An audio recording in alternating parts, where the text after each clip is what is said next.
ตรวจสอบตัวเองดีหรือยังแต่ละคนระหว่างการได้ทำประโยชน์เพื่อผู้อื่นกับความเห็นแก่ตัวของเจ้าของเองตรวจสอบเบิ่งเด้อจากตั้งเกิดมาพุ่นล่ะจนเท่าเดี๋ยวนี้แหละคนชีวิตของคนมันมีคุณค่าตอนที่ได้เฮ็ดเพื่อผู้อื่นเท่านั้นเด้นอกนั้นบ่ได้มีคุณค่าเด้เฮ็ดเพื่อตนเองบาปกรรมตัวเองก็รับเองใช่ว่าล่ะแม้กระทั่งว่าทำบุญก็ยังทำบุญแล้วก็ขอแลกนั่นแลกนี่เป็นนั่นเป็นนี่อีกนี่ก็เรียกว่าเห็นแก่ตัวเหมือนเดิมเด้นี่นั่นแหละตรวจสอบเบิ่งดีๆระหว่างนั้น บุญกับบาปแต่ว่าบุญกับบาปบ่เข้าใจอีกต้องเว้าแบบว่าระหว่างการได้เสียสละเพื่อผู้อื่นโดยบ่ได้หวังสิ่งใดตอบแทนเลยแม้แต่คำขอบคุณกับระหว่างหาอยู่หากินเฮ็ดเฉพาะเจ้าของตนเองนี่อันนี้การช่วยเหลือผู้อื่นหวังเครื่องตอบแทนหวังว่าให้เขาย่องหวังว่าให้เขาตอบบุญแทนคุณหลายๆอย่างในความหวังให้เกิดเป็นผลประโยชน์ของตนอันนี้นั่นแหละตรวจสอบเบิ่งอันใดมากอันใดน้อยตัวเองนั่นแหละตรวจสอบตัวเอง เจ้าก็แต่ห้าซอยเหลือคนโดยบ่หวังสิ่งใดตอบแทนให้อาหารสัตว์ก็สร้างคือจังเฮาเลี้ยงหมานี่เฮาเข้าใจว่าเฮาได้บุญเนาะที่จริงเฮาก็เลี้ยงเพื่อว่าให้รักษาบ้านบางพวกก็เลี้ยงให้มันเป็นนายพรานเป็นหมาพรานรักษาบ้านเฮาขโมยรักษาเฮือนเนาะแล้วก็เอามาเป็นหมู่แก่ง่อมแก่เงาไปอันนี้ก็อยากเข้าใจว่าสิได้เด้แต่บ่ล่ะแต่เลี้ยงซื่อๆเลี้ยงโดยบ่มีอิหยังตอบแทนอันนั้นจังสิเอิ้นว่าได้บุญ จังว่าส่วนมากมันก็เลี้ยงเพราะว่ามันยึดแล้วก็เป็นเจ้าของมันพร้อมแล้วก็เอาไว้เฝ้าบ้านเอาไว้ไล่ขโมยเอาไว้เฮายามคนมากลางพังกลางคืนนั่นแหละนั่นล่ะจังซั่นคือเลี้ยงงัวเลี้ยงควายเลี้ยงไว้หยังเลี้ยงไว้ขายเนาะเลี้ยงไว้ค้าไว้ขายเด้เลี้ยงไว้ใช้งานเด้จังซั่นเหมือนกันหมาก็เลี้ยงไว้ใช้งานหวังผลประโยชน์จากมันเหมือนกันงัวควายก็เหมือนกันเลี้ยงไก่ก็เหมือนกันไว้ค้าไว้ขายไว้ขายกินเนาะเลี้ยงซื่อๆนี่โดยบ่ได้หวังหยังเนี่ยมันมีบ่เอาอันนี้แหละจังเอิ้นว่า ทำประโยชน์เพื่อผู้อื่นโดยบ่ได้หวังสิ่งใดตอบแทนนี่เรียกว่าทำเพื่อละเพื่อปล่อยจริงๆโดยบ่ได้มีคำว่าละว่าปล่อยแต่เฮ็ดซื่อๆซะด้วยซ้ำนั่นบ่ล่ะนั่นแหละ อันนี้สิว่าสิเข้าใจแต่ละอันแต่อย่างโอ้ยบ่ธรรมดาเด้บัดนี้คำว่าไปใส่ไปทำบุญเนาะอธิบายไปทำบุญบัดนี้เด้อใส่คำว่าบุญนั่นแหละไปตายล่ะใส่ซองจัก100นึงนั่นนี่ก็ถวายไปนี่บัดนี้ก็ขอได้บัดนี้สาธุเด้อนะว่าได้ให้พ้นทุกข์พ้นยากนั่นเห็นบ่แต่คำว่าพ้นทุกข์พ้นยากมันก็พอแห้งแล้วเนาะให้ถูกลอตเตอรี่รางวัลที่1มั่งให้บ่เจ็บไข้ได้ป่วยให้อายุยืนบ่ให้พัดภาคให้ด้วยเงินแสนเงินล้านให้สมหวังปรารถนาให้ลูกหลานผู้ข้าบุญรักษาเทวดาคุ้มครองเกิดพบใดชาติใดก็อย่าให้พัดภาคจากกันยังมันทั้งไปเกิดล่ะเกิดสุดใดก็ให้เป็นคนร่ำคนรวยคนมีเป็นเศรษฐีชาวฟ้ามหากษัตริย์นั่นเอิ้นว่าเห็นแก่ตัวนั่นเอิ้นว่า ทำท่านเพิ่มทุกข์ทำบุญก็เพิ่มบาปพร้อมบาปแปลว่ากังวลเร่าร้อนกระวนกระวายเด้กังวลเร่าร้อนกระวนกระวายนั่นแหละนั่นสิที่สิไปทำเฉยๆเลยนะมันสิมีบ่ใส่ซองมาแล้ว100 200หรือล้านก็สร้างเฉยไปเลยบ่คิดหยังเลยมันมีบ่เลย มันบ่ค่อยมีเด้เนาะมีแต่ขอไปตะพึดตะพื้อไปแม้กระทั่งเวลาเป็นคดีความเจ้าของผิดแท้ๆก็ยังไปทำแนวจังซี่เพื่อให้เจ้าของชนะเด้เนาะแม่นว่าล่ะจังว่าทุกคนตรวจสอบเบิ่งเด้อเกิดมามีประโยชน์เพื่อผู้อื่นจักหน่อยหรือยังนี่แหม ฮ็ดเพื่อตนเองโอ้ยถ้าสิเป็นเปรียบเทียบคะแนน100นึงเต็ม100ล่ะบัดนี้เฮ็ดเพื่อผู้อื่นน่ะย่านบ่มีอยู่ บ่มีทั้งบ่มีทั้งติดลบอีก ธรรมดาเด้สำรวจตัวเองเด้อที่เฮาได้ทำประโยชน์เพื่อผู้อื่นโดยบ่หวังสิได้ตอบแทนคือการเทศาสตร์พวกเศษอาหารทิพย์เข้าใจบ่เศษอาหารที่เฮากินแล้วเฮานั่นสาดทิ่มไปเอาตำบักหุ่งเก่าๆนี่มันบูดแล้วนี่หรืออีหยังที่ว่าแซ่บถึงซะนั่นสิได้บุญตอนนั้นแหละ เพราะว่ามันบ่คิดนำอยากว่าสัตว์ได้กินเด้บ่ว่าสิเป็นมดดำมดแดงบ่ว่าสิเป็นอีหยังล่ะให้ดินมดดำมดแดงให้ดินนกหนูหรือสัตว์อื่นๆหนูหรือที่มันเอามากินนั่นแหละตอนมันได้สำนันแหละ คนทั้งหลายที่ทำบุญหล่ออธิษฐานขอสิ่งนั้นสิ่งนี้เพื่อให้เกิดลาภยศสรรเสริญสักการะตลอดทั้งอยู่ดีมีสุขและเป็นไปเพื่อให้ไพ่พบหน้าเรียกว่าปรารถนาสวรรค์หรือปรารถนาการได้มาเกิดเป็นเจ้าฟ้ามหากษัตริย์อีกอันบ่ได้บุญซ้ำเฮาศาสตร์อันน้ำทิ่มซื่อๆเด้เข้าใจว่าอะไรพวกเจ้าขอพวกเจ้าเพิ่มตัณหาเพิ่มความอยากของตัวเองที่มันมีอยู่แล้วแม่นว่าล่ะเพิ่มตัณหาคือความอยากเพิ่มอุปทานคือความยึดมั่นถือมั่นเข้าไปอีกได้นั่นสู้ว่าพวกเจ้ามันไปเกิดตามที่ว่ามามันก็สิบ่หิวบ่ร้อนบ่หนาวบ่เจ็บบ่ปวดบ่ป่วยบ่ตายบ่เหมือนเดิมเนาะจังซั่นแหละขนาดบุญเพิ่นก็ยังว่าปุญญาภิสังขารการกระทำความดีแลกเพื่อให้ความเป็นไป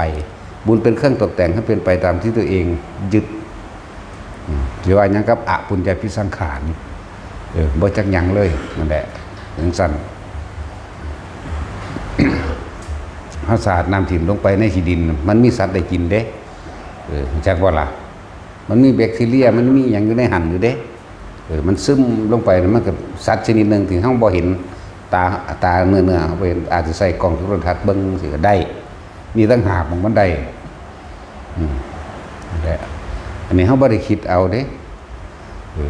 ฟังคำเว้าคำสอนของพระพุทธเจ้าเบิ่งเด้อนะที่ว่าทำบุญเลื่อนหมื่นเลื่อนแสนหรือประมาณเพียงใดก็ช่างถ้าพวกเธอทั้งหลายยังปรารถนาในมีความหวัง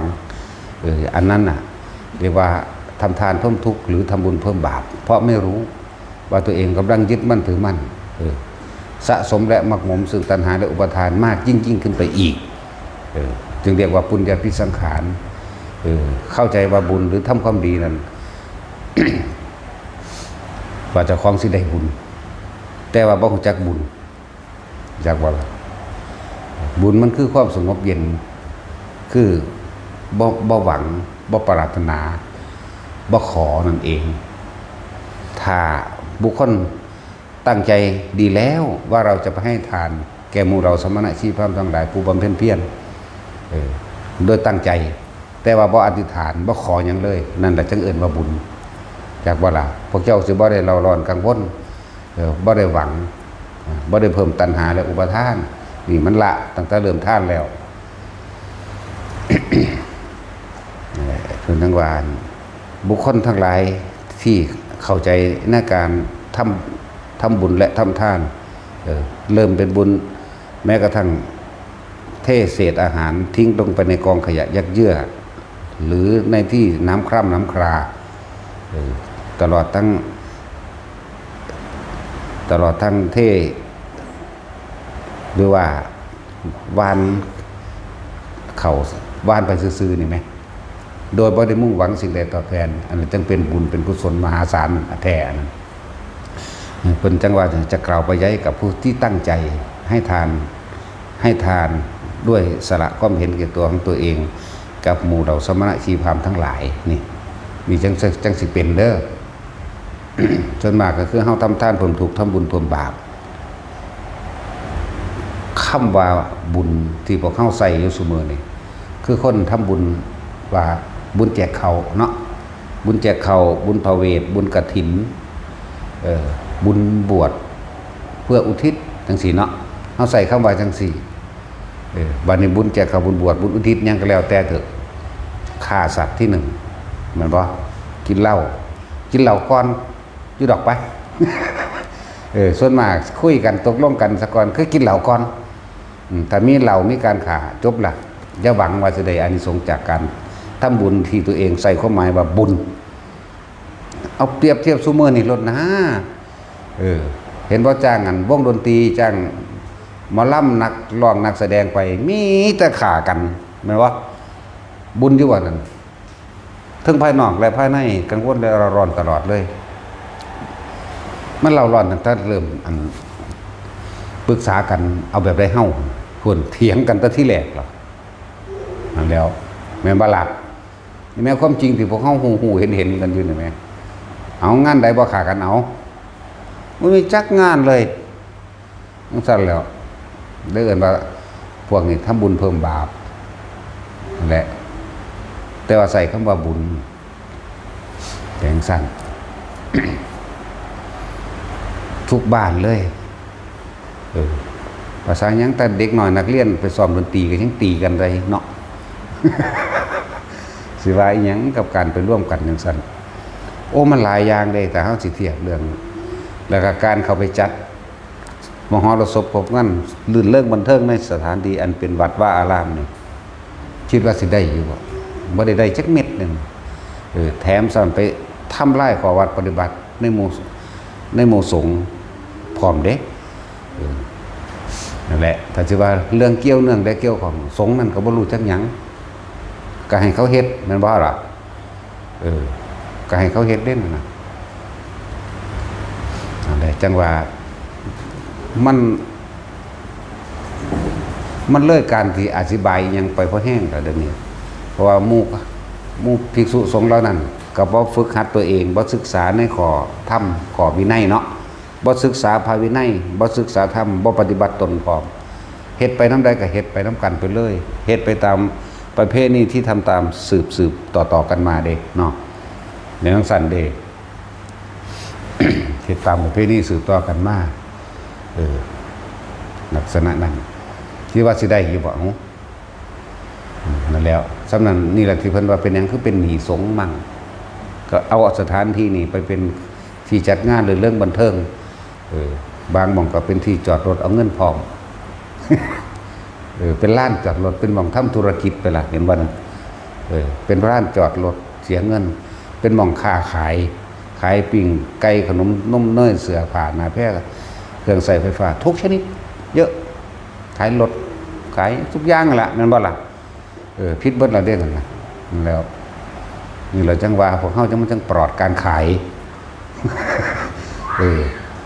ตะกี้เขาก็เข้ามาขายอยู่แต่เฮาก็บอกว่าบ่ให้มาขายนั่นขายนี่เข้าใจว่าเฮาซื้อที่มันบ่แม่นเด้เฮาจ้างบ่ให้มาขาย มาเท่าใดเฮาเหมาเบิดแล้วก็บอกว่าจะมาอีกเด้อนะสั่นแหละสั่นก็เฮาสิรักษาพระวินัยเฮาสิรักษาพระธรรมเฮารักษาทั้งพระวินัยทั้งธรรมะร่วมกันเขาก็ว่าเฮาอีกอย่างหนึ่งเพราะว่าอย่างความเคยชินของเขาเนาะไปวัดใดที่บ่มีการปฏิบัติที่บ่ถึงธรรมเนาะวัดใดที่บ่ถึงธรรมนั่นน่ะมันสิเป็นปกติเขาไปขายไอติมเขาไปขายนั่นเอียกอากอยู่เนาะแม่นบ่ล่ะแม้กระทั่งเขาไปขายหวยอยู่นี่ก็เคยมีเด้เขามาเคาะประตูเฮาเติ้งอาจารย์เอารางวัลที่1มาให้มึงดูนั่นจังซั่นแหละเขาชินหมู่ภิกษุสงฆ์ทั้งหลายเหล่านั้นบ่ปฏิบัติตัวให้เขาเห็นเป็นตัวอย่างเฮาก็เปิดประตูออกมาแล้วถ้ามึงฮู้ปานนั้นมึงคือบ่ซื้อเอาเองมาขายแม่มึงหยังผู้ใดให้มึงเข้ามาเฮ็ดแบบนี้โดนแล้วจังซั่นแล้วก็ว่าเฮาบ่ดีล่ะจังซั่นตัวแต่ว่าเว้าดีก็คือซื้อน้ำมันเนาะ จังซั่นแล้วนี่คือความเคยชินของที่เห็นทั่วไปโดย 99% นะยังเปอร์เซ็นต์นึงอยู่ที่มีหม่องเพิ่นดีอยู่ก็มีนะเอาวัดอื่นๆบัดนี้ขายเลขเต็มวัดเก่งเลขนำกันนั่นแหละพวกบวชเข้าไปแล้วเป็นได้ฝันดีบ่มื้อนี้ ซื้อน้ำกันซื้อติดกันติดเส้นเหล็กนะหยะเยอะคนกับบ่ตายไปสวดเอาซ่อนกระเถื่อ ทั้งสี่ก็มีเด้ใบหนึ่งเขามาท่วงกันเดี๋ยวก้อนนั่นก้อนอันนี้ก้อนเอาไปพีดกันตีกันก็ไม่ค่าขายเหล็กก็มีธรรมดาบอกอะไรคือมันเขาเห็นเป็นลักษณะเป็นปกติแล้ว เขาบ่เคยเห็นแนวนี้เนี่ยคือเฮาเห็ดอยู่นี่บ่เคยเห็น เฮาว่าเฮาพยายามรักษาความเดิมความเก่าไว้นะมันก็เลยเป็นเรื่องที่ผิดแปลกแหวกแนวในที่เขาเห็นมาแม่นบ่ล่ะนั่นแล้วจังซั่นแล้วถ้าบ่มีข้อวัดปฏิบัติบ่มีพระวินัยมรรคผลนิพพานสิมาไสถ้าพระวินัยบ่ตั้งอยู่ในบุคคลผู้ฝึกหัดปฏิบัติตนเองมรรคผลนิพพานก็จะหวังว่ามันสิมีถ้าหมู่ภิกษุสงฆ์ทั้งหลายบวชเข้ามาแล้วพึงรักษาพระวินัยพระวินัยเป็นเครื่องรักษานักบวชเมื่อนักบวชรักษาพระวินัยก็พึงหวังใดซึ่งมรรคผลนิพพานนั่นเองเห็นบ่ล่ะตราบใดที่มรรคมีองค์8ตลอดทั้งพระวินัยตั้งอยู่กับหมู่เราภิกษุตราบนั้นยังมีโสดาสกิทานาคาอรหันต์พร้อมมีแต่เขาบ่ปากจากว่าล่ะสถานที่ใดๆบ่มีองค์การปฏิบัติมันจะมีมาตรฐานใดแต่ละมื้อแต่ละเว้นยุ่งยากแต่ละซุมื้อนี้หังเลขหลายเนาะจักเลขแมงอีหยังหลายคักกระดอ เรื่องสั้นดิเขาเดี๋ยวก็ขายติมเอกอักเข้ามาเขาเดี๋ยวก้องแรงเหมือนบ่ล่ะเล่นปลายหัวปลายน้ำนั่นแหละถึงสั้นแล้วเขาชินแนวนั้นก็มันสิก็เขาจะเป็นพวกแปลกๆเห็นบ่ล่ะเขาชินแนวนั้นบ่มีฝึกหัดปฏิบัติเพิ่นบ่ได้เลือกเด้กับว่าถ้ามันหยุดหรือมหานิกายคือกันเบิดแล้วนะยังอยู่%นึง 99%นั่ง%นึงหรือสิเครื่อง%บุ๊นั่นสั่นแหละ นั่นแหละเป็นจังหวะแต่ละคนมันยากอยู่เด้ที่สิมาหาผู้อธิบายแบบนี้คือมันต้องฝืนคือหยังไงเด้ฝืนกิเลสเจ้าของนำฝืนกิเลสคนอื่นนำแต่ถ้าผู้ว่ามีกิเลสแล้วมันบ่ฝืนดอกมันบอกเพ่งปังบ่หลดบอกบ่ได้เงินบ่ได้งอหยังหลด วันนี้พวกกันต่อต้านก็ว่ายังอาศัยข้าวชาวบ้านเขาแดกมึงจะต้องอย่างนั้นเลยโอ้โหกูแดกของเทวดากันยังได ก็จังสั่นแล้วเขาอยากยิงอยู่ได้เฮาก็เลยเนาะบ่ได้เงินได้หลดแล้ว คนจังสั่นบ่เข้าวัดคนจังสั่นบ่ทำบุญทำทานนั่นไปทำคำว่าทำบุญของเขาก็คือทำแหลกนั่นบ่ล่ะทำแหลกของขอนั่นขอนี่พร้อมแต่ว่าอยากท่วงบุญขึ้นเหลือเกินแต่ของบ่เฮ็ดหยังอยากท่วงว่าคือเจ้าของกันเป็นผู้กำหนดมรรคผลนิพพานนี่เนาะคือเจ้าของเป็นเจ้าศาสนาคืออันเจ้าของถ้าบ่มีกูนี่บ่มีดอกมึงบ่ได้นิพพานดอกคนดีเนาะขนาดนั้นเด้โอ้ยธรรมดานะบางพวกมาขอเลขขอหวยสั่นมึงบ่ได้เรียนหนังสือบ่มึงยังคิดเอาเองบ่เป็นเนาะ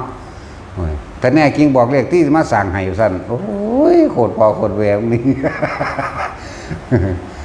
เขาก็บอกคือกันถ้ากูฮู้กูจะบอกแม่มึงหยังกูก็ซื้อเอาเองตัวคือกันตัวเนาะ ถ้ากูฮู้กูจะบอกแม่กูก็ซื้อเอาเองตัว เป็นซั่นแล้วเขาบ่ได้รู้จักหยังซะเลยเด้ว่าหยังหมู่ภิกษุสงฆ์ทั้งหลายที่บวชเขาไปแล้วก็พาเขาซื้อหวยซื้อเบอร์แม่พอวันที่15 16แม่แล้วบัดนี้ไปแล้วหาขูดต้นไม้แล้วบัดนี้ไปอุสักเคกาเมจโลกาธิปติปฏิภา5ยะแล้วบัดนี้เป้าหาแม่มึงบอกมึงก็พากันเรียนหนังสืออยู่2สูตรคูณก็เป็นอยู่เนาะจังซั่นแล้วนั่นแหละซื้อขายแลกเปลี่ยนรู้เขาทั้งที่รู้มันบ่แม่นเด้ซ้ํสิว่าเป็นปาจิตติหรือทุลใจมหาปริคิกพูนอยู่ธรรมดาบ่ถ้าสิเว้าเรื่องนี้เด้โกงเงินเขาเอาแม่นบ่สัตว์โกงเงินเขาเด้น่ะพวกบ่ใส่หยังนี่จังซั่นแล้วมีเบิดนั่นแหละแต่เฮาบ่โอ้ยจักว่า 99% นั่นแหละว่าไปคือเก่านั่นแหละที่ว่าเฮาเคยเห็นอันแม่ค้าหวยตีกันกับอันภิกษุทั้งหลายเหล่านั้นท่วงเงินค่าหวยกันเนาะเห็นอยู่เด้ว่ากันบ่เห็นเด้ โอ้ยหลายอย่างนั่นแหละคนบ่เข้าใจดอกคือว่าแต่คนมันแปลว่าบุญเพียงสั้น บ่แม่นว่าเขาบวกเข้ามาแล้วสิได้บุญเลยเด้บ่แม่นเด้อเจ้าคำเขาบวชเจ้าว่านิพพานสัจจิกิริยานี่เห็นบ่นี่ก็คือว่าข้าพเจ้าขอรับภาคอาสาวพัดนี้มาทำให้แจ้งซึ่งพระนิพพานเด้เจ้าทำให้แจ้งยังบ่แม่นรับภาคอาสาพัดแล้วได้บุญเป็นผู้มีบุญบ่ทันแม่นเด้ถ้าอยากมีบุญก็ละความอยากได้มากเท่าไหร่ละกิเลสได้มากเท่าไหร่ก็ยิ่งมีบุญมากเท่านั้นแหละอันนี้บุญยัง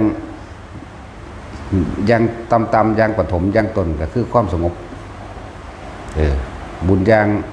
ระหว่างกลางกับละไปที่โสดาสกิทาคาไปที่บุญยังสูงคือบ่อยากได้หยังเลยตัวนั่นแหละจังเอิ้นว่าบุญอีหลีบาดนี่คือว่านั่นแหละสำรวจตัวเองเด้อไผก็ดีตั้งแต่เกิดมาจนเท่าเดี๋ยวนี้พวกเจ้าเคยเฮ็ดอีหยังโดยบ่หวังสิ่งตอบแทนบ่เฮ็ดน้ำข้นก็ตามเฮ็ดน้ำสัตว์ก็ตามแล้วสำรวจตัวเองดีๆถ้าบ่มีวัดผ้าเฮ็ดนี่เอาจ้างก็บ่ฮู้จักหยังนี่แม่นบ่ถ้าบ่มีผ้าเฮ็ดเด้ภิกษุสงฆ์ก็บ่ทันว่าจักว่ายังสัตว์อยู่จักว่าล่ะ ยังมีความเป็นสัตว์อยู่เด้สัตว์แปลว่าหยังจักว่าล่ะก็แปลว่าผู้ยึดติดถือมั่นในความอยากและยึดในสิ่งที่ตัวเองหวังไว้ตัณหาและอุปาทานนั่นเองนั่นแหละเอิ้นว่าสัตว์บ่เที่ยวกับสุดบันไดดอกแต่ว่าสุดก็อีกระดับนึงนะเอาแล้วทุกคนสำรวจตัวเองเด้อเวลาเฮาเอาน้องใหม่ไปให้เขาหรือเอานั้นอันนี้ไปให้คนในญาติพี่น้องกะสังมันยังท่วงบุญคุณเนาะสิภาษาหยังกับเฮ็ดกับผู้อื่นสิบ่แม่นญาติเนาะ ส่วนมากก็ให้โดยความลำเอียงว่านี่คือญาติมันบ่ซั่นหรือความพอใจอันนี้คือหลานอันนี้คือตระกูลพ่อตระกูลแม่ลำเอียงเพราะนี่คือเพื่อนลำเอียงเพราะรักเนี่ยเลยเอาให้ก็มีความหวังได้ล่ะทัวไปคือว่าให้รถเนาะ จังซั่นแล้วก็มีความหวังว่าเขาจะกลับมาซอยเหลือเจ้าของเองทั้งสี่แม่นเอาวัตถุสิ่งของให้คนก็เลยให้คนทั่วไปโดยญาติเจ้าของก็ตามบัดนี้มาให้หมู่ภิกษุสงฆ์ท่านภิกษุสงฆ์ก็ยังขอไหมนั่นแหละจึงบอกว่าทุกคนสำรวจตัวเองคักพวกเจ้าเคยเห็นโดยบ่หวังสิ่งใดตอบแทนมีอยู่บ่หั่นน่ะจนเท่าเดี๋ยวนี้แหละยังแอบคิดอยู่บ่เอาแบบว่าแต่ช่วยจะหวังอยู่ว่าซุมื้อนี่เศร้าเด้บ่ซั่นเดี๋ยวก็ไปเกิดน้ำตาหวังนั่นแหละ ไปเกิดน้ำเจ้าหวังนั่นแหละจิตติดที่ไหนหมายถึงว่าคิดถึงสิ่งใดที่ตัวเองปรารถนากับตัวนั้นสิเป็นตัวเอิ้นว่าสัตว์แปลว่าผู้คล้องอยู่เกี่ยวอยู่ยึดติดอยู่ยึดติดกับสิ่งที่เจ้าอยากได้เข้าใจบ่ล่ะบาดแบ่งสั้นมันเลยบ่พ้นจากทุกข์พ้นจากเกิดจักเถื่อต้องเฮ็ดแบบบ่ต้องไปสนใจว่าไผสิไปจังได๋ครับแล้วจังว่าผ้าทุกๆคนเฮ็ดนี่หลายๆคนที่ท่านเข้ามาแล้วนี่หลวงพ่อเน้นย้ำเสมอจะขอเด้อเจ้าขอเด้อนะพวกเจ้าสิบ่จักได้ว่าพวกเจ้าทุกข์เพราะว่าพวกเจ้าขอพวกเจ้าปรารถนาพวกเจ้าเวียนว่ายแต่เกิดเพราะพวกเจ้าปรารถนาหนึ่งท่านมาแล้วขาดออกเลยสองท่านที่ให้มานี่เพิ่นบ่เก็บไว้อยู่แล้วล่ะสร้างสิ่งที่มันเป็นสาธารณประโยชน์สร้างสิ่งที่มันเป็นสาธารณกุศลพร้อมเข้าใจบ่ล่ะบ่ขอบ่หวังบ่ปรารถนาทั้งทบานนี่ผลท่านนี่เห็นบ่นี่เกิดกลายเป็นบุญกุศลกรรมดีไปเลยเห็นนี่เพิ่นพาเฮ็ดบัดนี้คือสร้างถนนหนทางนั่นน่ะคือปลูกต้นไม้เฮานี่บ่ได้ใส่ยาฆ่าแมลงบ่ได้อีหยังทั้งสิ้นโดยธรรมชาติเลยแน่เลยกลายเป็นสงเคราะห์ทั้งคนและสัตว์เนาะทั้งมนุษย์และอมนุษย์พร้อมบัดนี้มันมีเกี่ยวเนื่องกันไว้ทั้งมนุษย์คือทุกคนอยู่เดียวนี้อมนุษย์ก็มดดำมดแดงก็ว่าไปปวกก็ว่าไปแมลงเพี้ยเพ้อก็ว่าไปแล้วอมนุษย์อีกประเภทหนึ่งคือภูมิเทวดาลูกค้าเทวดาเข้าใจบ่นี่นั่นแล้ว อย่างสั้นเขาก็หาสถิตอยู่คือกันนั่นแหละนะ จะไปใส่นะบัดนี้เลยเป็นเกิดกลายเป็นอานิสงส์ บัดนี้เขาสิบางที่การทำมาค้าขายหรือยังเลยเป็นอานิสงส์แปลว่าอารมณ์ที่พึงปรารถนาอารมณ์ที่พอใจเด้อานิสงส์แต่ว่าบ่ได้หวังอานิสงส์เพิ่นนำเฮ็ดให้เลยนั่นแหละบ่ได้หวังอานิสงส์ที่ว่าท่านมาแล้วจะขอเด้อพวกเจ้าจะทำท่านเพิ่มทุกข์ทำบุญเพิ่มบาปท่านตัดขาดเลยท่านถิ่มไปเลยบัดนี้อานิสงส์ตัวนี้เพิ่นเฮ็ดให้บัดนี้ของท่านได้เกิดกลายเป็นอานิสงส์ที่ว่าได้อารมณ์ที่พึงพอใจได้สิ่งของที่พึงพอใจโดยบ่รู้ว่าเจ้าของปรารถนาเข้าใจบ่นี่เฮ็ดบ่หวังแต่ว่ากลับได้เฮ็ดหวังแต่บ่ได้นะเฮ้ยอธิบายพากันเข้าใจบ่จักน้อยก็ห้องไปคนอีกจังซั่นแหล้วพวกเจ้าสิเดินทางไปมาสะดวกเพราะอานิสงส์การสร้างถนนหนทางบ่ติดขัดในการเดินทางเฮ็ดอีหยังก็สะดวกสบายคือหมายถึงว่าเดินทางไปพุ่นไปพี่แม้ว่าสิคือสิติดขัดจังว่าตกรถจังสิก็มีคนหับไปหรือรถห้างรถเสียตอนกลางทางก็มีคนมาซอยยันไปซ่อมสมัยจังซี่นะหรือว่าอานิสงส์แห่งการสร้างถนนนั้นก็เป็นแบบนี้นะไปถึงจุดหมายก็ว่าไปนั่นแหละวันนี้ปอกปลูกของอยู่ของกินต้นไม้นี่อานิสงส์มหาศาลละอันนี้จากวันนี้อานิสงส์ที่หาประมาณบ่ได้เขาว่าหาประมาณบ่ได้มันไม่หวังสุดเด้แม้นว่าอารมณ์พวกเจ้าสิไปเฮ็ดเกิดเป็นสัตว์พวกเจ้าก็เป็นสัตว์มีอยู่มีกินสิว่าหยังกับคนเนาะคนก็มีอยู่มีกินนั่นแหละถือว่าเฮาสิได้อารมณ์ที่พึงปรารถนาคือความพอใจโดยที่เฮาก็บ่ฮู้ว่ามันเกิดจากหยังเกิดจากเฮาบ่หวังบัดนี้ว่าสิพิมพ์หนังสือบัดนี้เนี่ยสร้างสติสร้างปัญญาได้บัดคือเฮาพิมพ์หนังสือสวดมนต์จังซี่คำสื่อสวดมนต์คือคำสอนพระพุทธเจ้าเด้เป็นการให้สติเป็นการให้ปัญญาเป็นการบอกทางให้พ้นทุกข์ได้เลยเนี่ย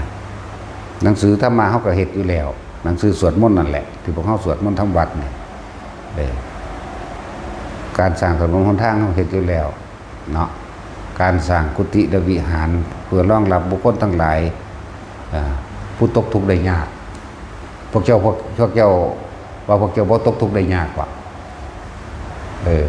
ตกทุกข์ได้ยากแล้วจังมานี่เห็นว่าล่ะแต่บ่เห็นทุกข์มันก็บ่แล่นหาธรรมเด้แม่นบ่สังสรรค์ตัวเห็นทุกข์จึงแล่นหาธรรมเพื่อหาทางสิออกจากทุกข์นั่นเองก็เลยต้องมีสถานที่รองรับเรียกว่าวิหารทานก็ว่านั่นแหละ พวกเจ้าก็เป็นคนที่มีอยู่ที่อยู่อาศัยได้มาโดยง่ายโดยสะดวกโดย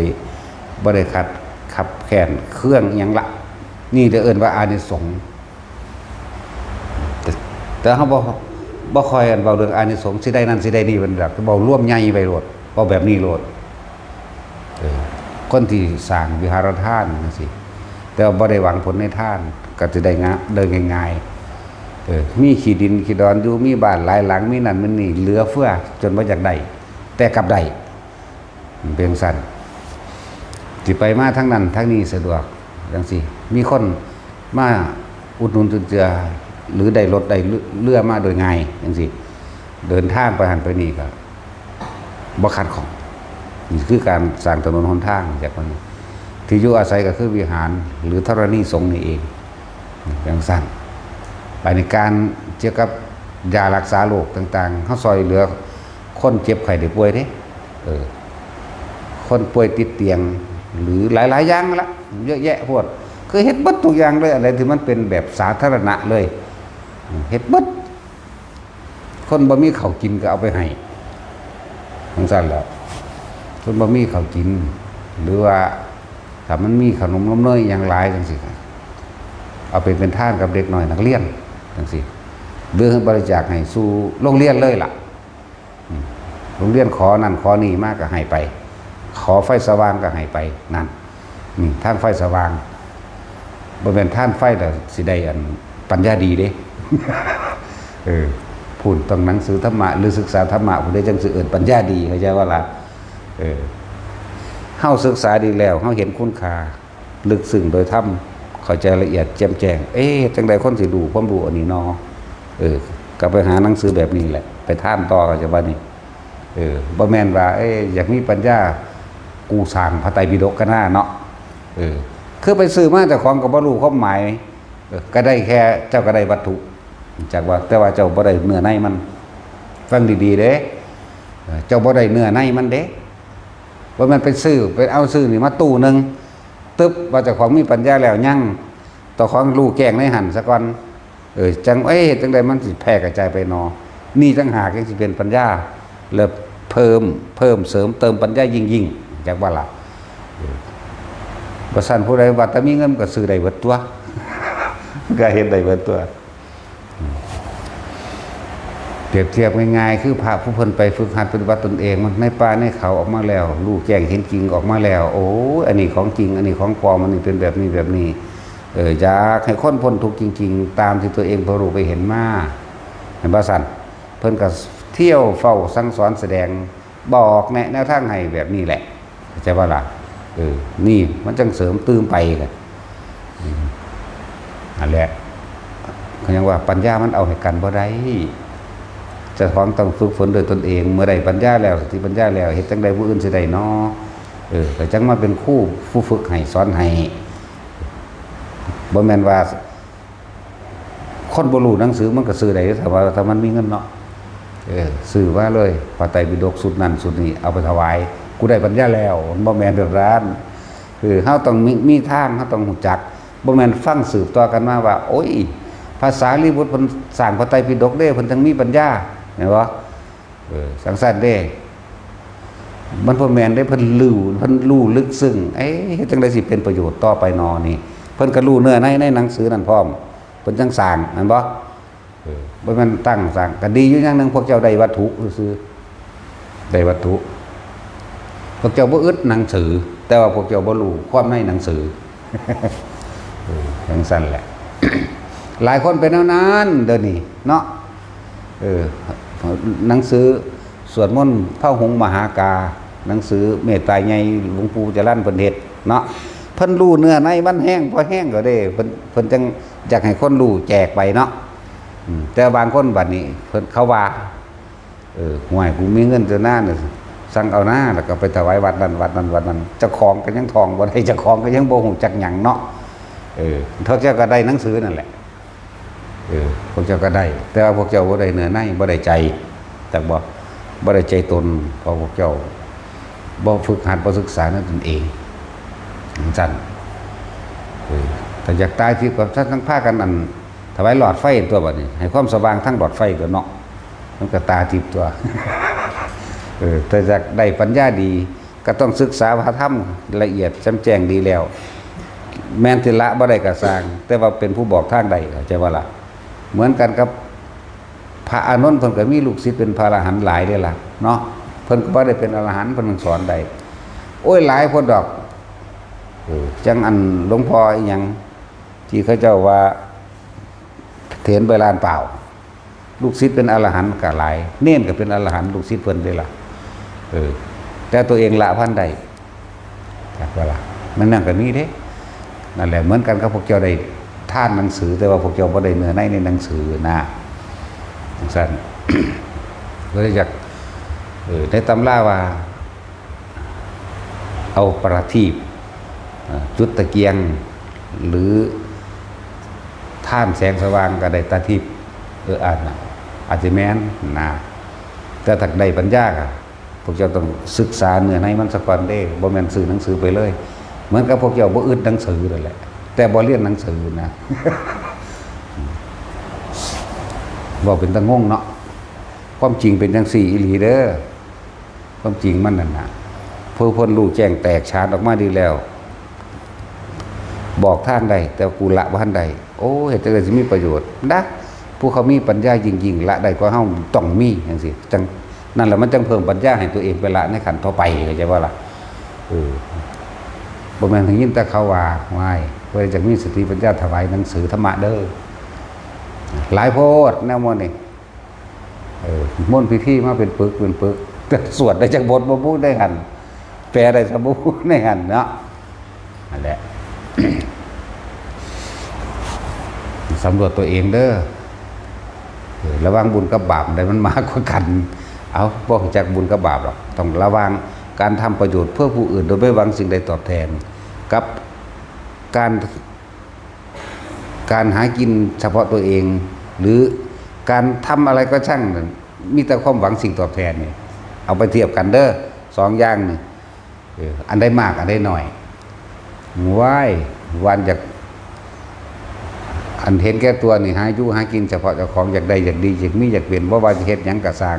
แม้กระทั่งว่าคำว่าทำบุญน้ำท่านยังขอยังปรารถนานั่นนี่ไปทั้งรูปรสกลิ่นเสียงไปทั้งความอยากได้ดีมีเป็นนั่นแหละ 100% กันแล้วกันนะเนาะบัดนี้เฮ็ดโดยบ่ต้องหวังสิ่งใดตอบแทนบ่อยากว่าลบ บ่มีเลยนะแม่นบ่ล่ะจริงๆเด้ออันนี้เด้อนั่นแหละฟังเอาให้มันดีให้มันเป็นคือพอเล็กน้อยๆเห็นบ่ล่ะเนาะ เดือดร้อนแล้วบาดนี้ปิงแล้ว ไปท่านหันไปท่านนี่ไปสร้างนั่นไปสร้างนี่โอ้ยสร้างเอาเบิดเท่าใดล้านเนาะแต่ขอจากรวยได้บัดนี้ขอความร่ำรวยขอความอยู่สุขสบายสะดวกแจ้งสั่นแจ้งซี่ให้มีลูกค้ามาซื้อของเนาะเพราะแค่นั้นเด้ไปซื้อนั่งกวักไปซื้ออัน กุมารทองอ่างหยังที่เขาปั้นรูปงูมาไว้มีลูกแก้วแล้วเฮ็ดน้ำพุ่งออกสารพัดบ่แค่นั้นต้องซื้อน้ำเขียวน้ำแดงน้ำแหล่ก็ไปหามันอีกบ่แค่นั้นต้องมีพวงมะลิดอกไม้อันนั้นอันนี้ก็ไปอีกเดี๋ยวกับผ้าเขียวผ้าแดงผ้าแหล่เข้าไปอีกสารพัดเบิ่งดูนั่นน่ะทั้งสั้นแล้วทุกข์ก็เก่าอีกบ่มีผู้ใดมาซื้อเนาะเขาขิวคนถูก กลับไปฆ่าเสียเวลาแต่อันบูชานั่นแหละอันกำลังจุดถูกอยู่หั่นแหละเนาะทั้งสั้นแล้วปรารถนาจะขายดีขายรวยขายเด่นทุกเขาเด้ยันถ้าบ่ได้บุญจังอันวัดนั้นวัดนี้มาขอให้เขาจนเป็นหนี้กันนี่ธรรมดาติเห็นว่าสั่นทางหมู่อื่นเป็นเท่าใดล้านบัดมาทานนำเฮา200 ต่างกันบ่ล่ะมันว่างคิดเป็นได้บัดนี้มันคนละอย่างกันได้บัดนี้จังคอยละออกบ่อยากได้จึงได้ถ้าอยากได้บ่ได้ต่างกันไปจะค้อนคือกันนั่นแหละจะว่าจะสิรอดติพูดแลนไปสกลแลนไปอุบลอุดรไปย่านแต่บ่ได้บุญไปเฝ้าเขาเสือบุญให้เนาะขอตะพุตตะพื้อขอน้ำผีพญานาคขอถ้าได้ล้านคือกันได้นั่นก็เลยบัตรมาเฮานั่น200คือกันจังซั่นแล้วค้าขายไปค้าขายมายันแต่บ่ได้หลายเป็นหนี้ซ้ำนักกว่าเก่าอีกมันเป็นจังได๋สั่นตัวบักอันนั้นมันขายก๋วยเตี๋ยวมันอยู่สุดซอยซ้ำถึงมันบ่กล้าว่ามันสิมันบ่จักได้ว่ามึงส่งชาติโลดเด้อว่ามึงเฮ็ดไปเถอะว่ามันก็ขายได้มันจะออกรถซ้ำบ่มีอีหยังเด่นอยากบ่นี่มันเลยมีอันพวกว่าแต่ของมีต้องอยากมีแล่นไปเฮ็ดนั่นเฮ็ดนี่ว่าถ้าเขาบอกเขาจิตตัวไปเฮ็ดจังก็ไปเฮ็ดเขาซื้อตัวเอาปูนเอาเหล็กไปปั้นนาคเห็นบ่นั่น ทุกข์เก่าสมน้ำหน้าบ่บาทนี่ เป็นหนี้พร้อมอยากได้หลายผู้อยากได้หลายเป็นหนี้เนาะพวกบ่อยากได้กลับมีขึ้นมาเด้นั่นแหละ ทำบุญกับบ่แม่นบุญอันนี้ว่างคิดใหม่เด้อผู้ใดฟังอยู่ทางบ้านก็เลยอยู่ในหนี้ก็สร้างว่างความเห็นซะท่านบ่ต้องไปขอหยังบ่ต้องไปปรารถนาสิ่งใดดอกอย่างถ้าจิปรารถนามีอยู่สิ่งเดียวเรียกว่าอธิษฐานบารมีตั้งจิตมุ่งมั่นสู่จุดหมายคือนิพพานศาสตร์นี้เท่านั้นถ้าพวกเจ้าว่าตั้งใจในศาสตร์นี้ศาสตร์ใดพวกเจ้าสิตั้งยิ่งประเภทว่าขอพบปาสีอานในอนาคตการนนทนโดยมึงอย่าหวังสิได้พบอย่าหวังว่างั้นแต่แม่นพบว่าตอนเป็นหมาเนาะไป เป็นหมาบ่เป็นไก่บ่เป็นเป็ดเป็นแมงมุมเป็นแมงป่อง เป็นฉี่เชฟเป็นแมงงอดไปล่ะเป็นขี้คือไปแล้วพวกนี้อยากว่าล่ะมีประโยชน์หยังเอาแต่ได้พบแบบนั้นไหมมันได้มีเด้อมันบ่เทศดูสู่มือคือเฮาเด้5,000 ปียังเทศเทื่อนึงได้นั่นน่ะบ่ได้ฟังย่ำๆแบบนี้เด้อันนี้ด่าสู่มือโลดมื้อละ2เทื่อ3เทื่อหรือเบิดมื้อนั่นแหละจะว่าได้100หนีขึ้นมา นั่นแหละพวกเขาว่าอนาถคตการโนนเทินนี่บ่เห็นจักเทื่อคือเฮาว่ามื้ออื่นนั่นแหละถ้าฮอดมื้ออื่นแล้วก็เป็นมื้ออื่นไปเลยเด้เดี๋ยวพรุ่งนี้เจอกันมันไปฮอดมื้อนี้แล้วมันก็เป็นเดี๋ยวพรุ่งนี้เจอกันนั่นนะแต่ว่าภาษาอันกลางก็เลยบ่ถึงพรุ่งนี้จักเทื่อ คือมื้ออื่นก็บ่ถึงจักเทื่อเหมือนกันนะอธิษฐานขอผลทานบุญกุศลกรรมดีนี้จงเป็นปัจจัยข้าพเจ้าถึงพระนิพพานในชาติในปัจจุบันชาตินี้ได้เถิดแค่นี้ก็พอแล้วตั้งไปปัจจุบันเลยแล้วก็ว่างความหวังตรงนั้นออกได้เฮ็ดไปเรื่อยท่านก็บ่ขอหยังบ่อันใดเลยนั่นแล้วจังซั่นเด้มันสิเป็นไปซอยเหลือผู้ใดก็สร้างบัดนี้บ่ได้เกี่ยวกับญาติหรือไม่ใช่ญาติเสมอภาคกันเบิดเท่าที่มีเท่าที่ทำได้นั่นแหละที่ผ้าทุกคนเห็นที่นี่พวกเก่าบ่ได้หูจักได้ว่าคนบ่หูจักกูก็ได้ให้ท่านเขาท่านหยังบางที่คนเจ็บไข้ได้ป่วยเฮาก็ให้เงินมั่งพับรักษามั่งคนบ่มีอยู่บ่มีกินเฮาก็เอาข้าวให้เอาเงินให้หรือเอาอาหารให้นั่นแหละท่านแบบเจ้าบ่หูจักเลยว่าผู้นั้นเป็นไผเห็นบ่ล่ะพวกเจ้าเลยบ่หวังเหมือนกันกับพวกเจ้าสาดน้ำทิ่มลงไปในขยะยักเยื่อหรือขี้สีน้ำคร่ำขี้ซีอย่างสั้นได้บุญกว่าอีกพวกเจ้าสงบพวกเจ้าบ่รู้ว่าพวกเจ้าได้จักว่าแต่ว่าเวลาไปหันมานี่พวกเจ้าหังได้หันนะอานิสงส์มันหังมีในหันแต่ว่าบ่ฮู้อานิสงส์เพราะว่าแต่มันบ่ออกจากเจ้าของเพิ่นว่าเหตุเพิ่นเฮ็ดให้แต่เจ้าของเฮ็ดเองไม่มันจะขอโลดเนาะเดี๋ยวนี้ยังขนาดฟังแล้วมันยังออกมาอยู่เด้แต่ละบางคนก็เลยเนาะโอ้ยจากว่าแทบทุกคนสะไปบ่ต้องว่าบางดอก ขนาดฟังอยู่เดียวนี้ก็โอ้ยขอละว่าเด้คือพอเล็กน้อยนั่นแหละเนาะขนาดนี้ยังขออยู่เด้ มันชินเห็นว่าหันเด้อยังคิดได้ที่หลังเด้อแล้วไปนะทั้งสั้นแล้ว ท่าน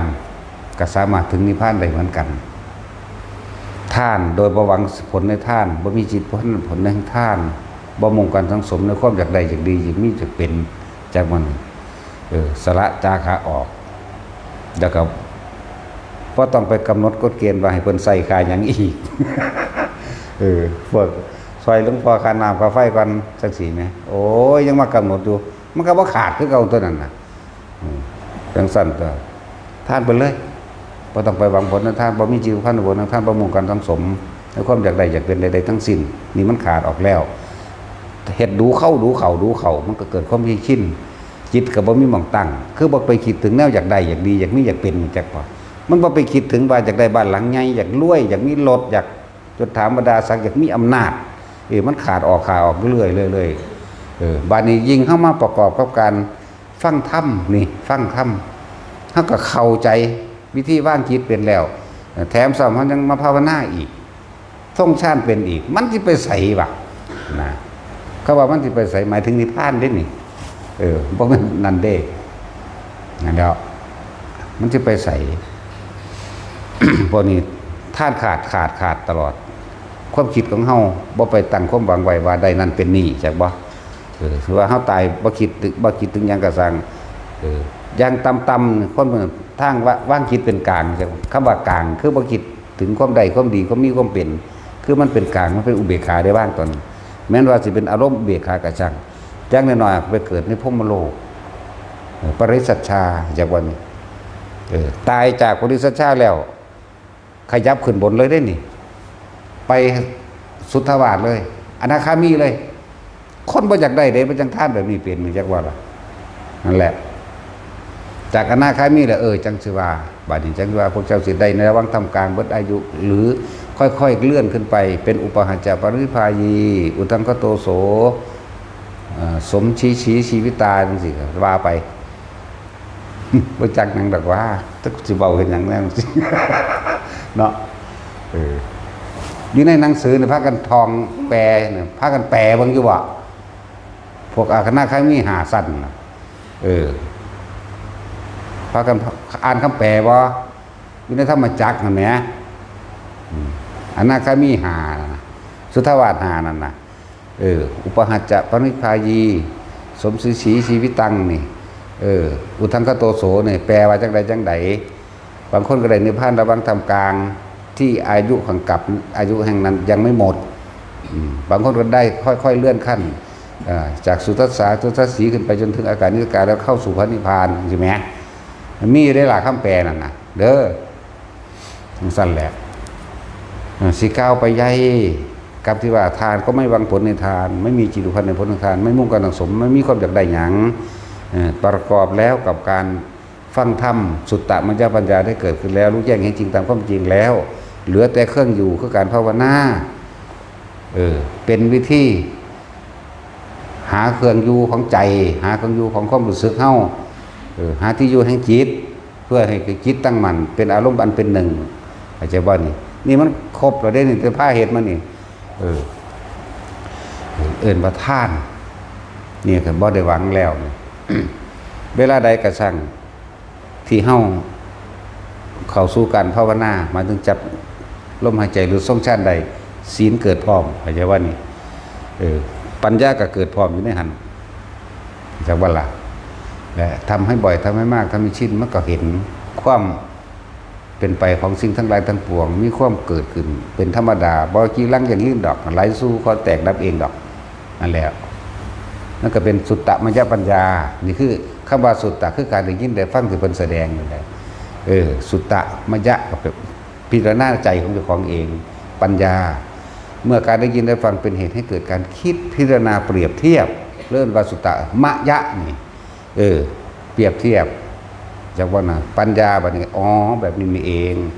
มันก็ว่างของมันนั่นเองนั่นแหละท่านกับเบาหวังการได้ยินได้ฟังเกิดการเปรียบเทียบรู้แจ้งให้จริงตามความเป็นจริงดีแล้วเหลือแต่ว่าเห็ดจังใดนอกูจังสิเห็ดใดเห็นใดนอกูจังสิระงับดับความคิดอันนี้ได้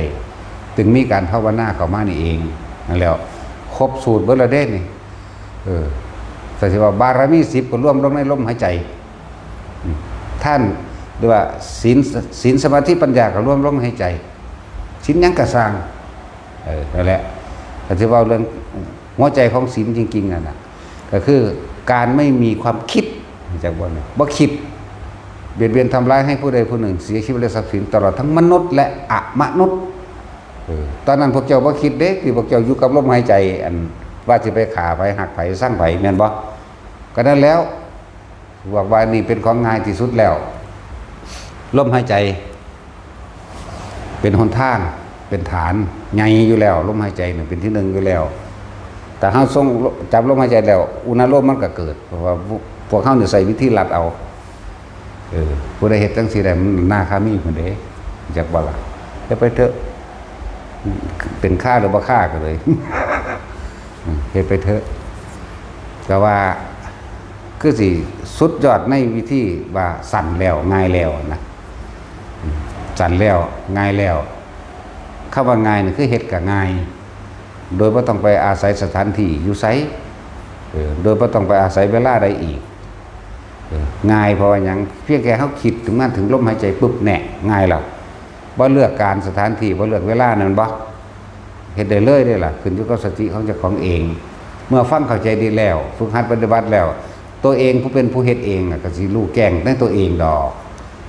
ตอนกูอยู่ในอุณหโลมนี่นึบๆอยู่นี่นะมันคือสบายแท้เนี่ยก็เปรียบเทียบเอาเองนั่นแหละเว้ยกูบ่ได้ไปร้อนๆกังวลกูบ่อยากไปฆ่าไผหักไผสั่งไผได้นี่ตัวถ้าออกจากจุดอุณหโลมไปแล้วคนไปกังวลเรื่องนั้นเรื่องนี้แล้วแม่นบ่ล่ะ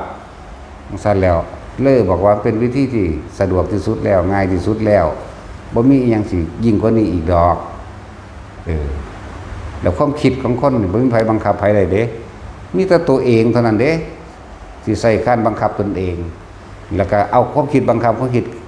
มันยังลึกล้ำเข้าไปว่าบังคับอะไรอีกจากบ่นี่บังคับว่ามึงอย่าคิดนี่ก็มันคิดอยู่นั่นแหละว่ามึงอย่าคิดนั่นแหละความคิดจากว่าฉะนั้นเพิ่นจึงเอาลมหายใจเฮาเองลมในตัวเองเป็นเครื่องล่อเครื่องหลอกเครื่องล่วงล่วงบ่ให้ความคิดไปหาผู้อื่นให้ความคิดนี่คิดเข้ามาหาตัวเองคือคิดรู้สึกตัวในลมนี่แหละนั่นแหละความคิดระงับความคิดบ่ได้ไม่ใช่ว่าล่ะแต่ว่าก็ต้องอาศัยความคิดก็คิดถึงลมนี่เด้ลมเนียนเขาเนียนเขามันก็ลืมเรื่องเล่าต่างๆเก่าๆของตัวมันก็ลืมเรื่องเล่าเก่าๆมันก็บ่คิดหยังเอาไปมากกับคิดตั้งมั่นเกิดเป็นจุดอุณาโลมขึ้นมาหรืออาการปิตินี่แหละจุดอุณาโลมก็ดีขึ้นมาแล้ววิธีภาวนาของเขาก็เป็นวิธีที่มื่นตาเหมาะสมกับบัดทุกคนและอานาปานสติดีบ่ได้เลือกจริตนิสัยจักสิเว้าให้มันฟุ้งเฮ็ดหยังจริตหกมันบ่หาแต่ไปเลือกกรรมฐานอันใดที่ว่าต้องเหมาะสมกับอย่างนั้นบ่เอาลมโลดส่วนมากเขาเจ้าก็เอาลมหายใจนี่แหละมันปราบได้เบิดทุกอย่างนั่นแหละลมหายใจนั่นน่ะถ้าเกิดน้ำลมได้ใหญ่ขึ้นมากเลยเนาะลองมากินลมเบิ่งแม่เอาจัก10 นาทีนี่นะเว้นไว้แต่พวกเขาชาติเด้พวกนั้นเขาบ่หายใจดอกพวกนั้นหายใจทีเดียวโดนๆจังหายใจอีกทีหนึ่งเป็นเราเองดอกพวกนั้นจะคือเว้าไปหยังดอกนั่นแหละวิธีก็ง่ายทำได้ตลอดขึ้นอยู่กับตัวเฮาเองบ่มีผู้ใดบังคับความคิดภายใดแม้กระทั่งความคิดตัวเองก็ยังบังคับความคิดตัวเองบ่ได้เด้อมีแต่ใส่กุศโลบายล่วงให้มันคิดกับลมแต่จะว่าละบานมาแล้วเมื่ออยู่นี่แล้วการทรงฌานเจริญฌานเกิดจิตตั้งมั่นเป็นสมาธิมันจิตตั้งมั่นเป็นสมาธิแล้วปัสสติมันผ่อนคลายโดยตัวของมันเองมันผ่อนคลายโดยตัวของมันเองเพราะว่าเฮาสร้างเหตุคือลมนี่เหตุคืออุณาโลมนี่เมื่อสร้างเหตุดีแล้วผลก็มาเองดอกจังซั่นจังว่าให้แต่ละคนฝึกหัดตนเองเด้บ่มีผู้ใดเฮ็ดให้ไผได้เด้อแนวนี้เด้อแต่ของเฮ็ดเอาเองพวกกับเมียก็เฮ็ดให้กันบ่ได้ดอกลูกกับพ่อแม่ก็เฮ็ดให้กันบ่ได้ตัวเองเฮ็ดเองล้วนๆแหละตรวจสอบตัวเองบัดนี้ระลึกเบิ่งระวังความดีกับความเลวระวังสิ่งที่เป็นประโยชน์ต่อผู้อื่นโดยบ่หวังสิ่งใดตอบแทนกับระวังสิ่งที่เป็นประโยชน์กับตัวเองบ่ว่าสิเฮ็ดหยังก็สร้างเพื่อตัวเองอันใดมากกว่ากันแต่ว่าบุญกับบาปมันบ่เข้าใจหยังดอกคนเสมอมันบ่จักบุญจักบาปรู้จักตั้งแต่ว่าอันใดกูได้นั่นบุญกูบารมีกูเข้าใจว่าล่ะคนรวยๆคนมีเงินคนมีอำนาจเขาว่าบารมีโดดเด้บารมีพ่อบารมีแม่บ่แนวนั้นน่ะจักว่าล่ะแนวฆ่าเจ้าของเด่นใส่อำนาจไปในทางที่ผิดนะเวลาตกอับมันหนักกว่าหมู่ซั่นเด้นั่นน่ะสดใส่เขาเท่าใดนั่นแหละ